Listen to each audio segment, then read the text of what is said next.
ఇదన్నా షాప్‌లో అమ్ముతారు. తెచ్చుకోండి కావాలంటే. లేదా థ్రెడ్ పెట్టి కూడా తిరగేసుకోవచ్చు. అది కూడా చూపిస్తాను. షార్ట్ వీడియోలో ఉన్నాయి. ఇదిగో ఈ తలాపు ఉన్నది. ఇటు పక్క మూసేసాం కదా! ఈ గొట్టాన్ని. దీన్నన్నది ఈ లోపలికి ఇట్లా నెట్టండి. ఫస్ట్ కొంచెం హోల్ అన్నది వెడల్పుగా ఉందనుకోండి చూడండి చక్కగా వెళ్తుంది. మీకు అంతే ఫ్రీగా వెళ్ళిపోయింది.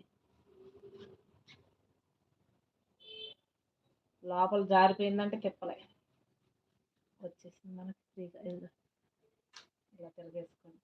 ఈ హీట్ పక్క నుంచి ఫ్రీగా ఇలా లాక్కోండి. ఇంకా మీరు ఇటు పక్క దీన్ని పట్టుకోండి. వదిలేసారంటే మన లోపలికి వెళ్ళిపోయిందంటే తిప్పలే.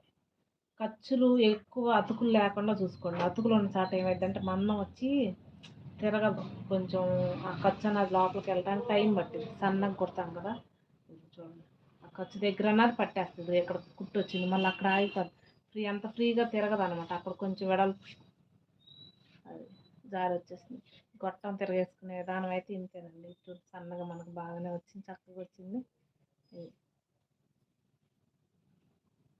మళ్ళీ ఇంకోటి కూడా సేమ్.